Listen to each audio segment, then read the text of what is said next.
Our Massachusetts farmers are incredibly resilient, and that's one of their greatest strengths, and they pride themselves on that resiliency. But sometimes when it comes to asking for help or accessing services to assist them, that can be challenging. And through the Mass Grown Wellness Program, we really want to remove that stigma of asking for help as a weakness and really recognize that it's a strength.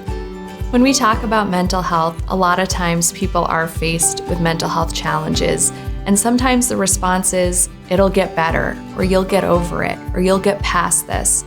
But that's not always the answer. With the mental health program that we're looking to develop, the Mass Grown Wellness Program recognizes that asking for help is a strength, and that farmers will need assistance and resources, potentially long-term, to assist them with these challenges. And so it's important to be empathetic as well as willing to seek those services.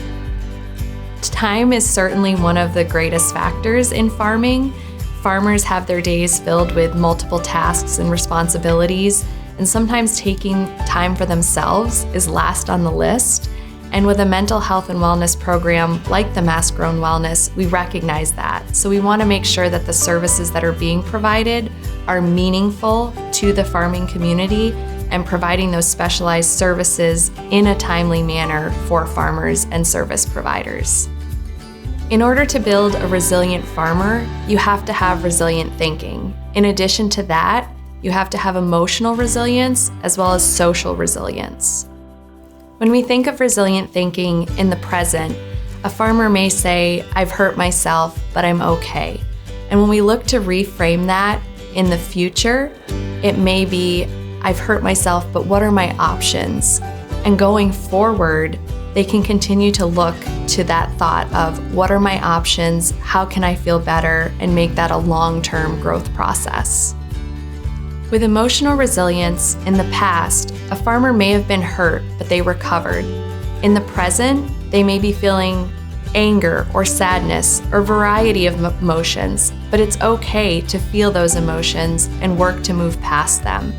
In the future, realizing that there's better days ahead and that it will get better is the most important factor. With social resilience, many of our farmers have strong family and close friends, and they realize that their family and friends have been there for them in the past. In the present, they realize that they can look to those close relationships and continue to build upon those as they look to the future. For a support system, it may involve their family, their close friends, service providers, fellow farmers, and really building that network of community members. By continuing to build their community and personal network, as well as accessing resources through the Mass Grown Wellness Program, farmers can continue to become more resilient and find the resources and access those to best support their mental health and wellness needs.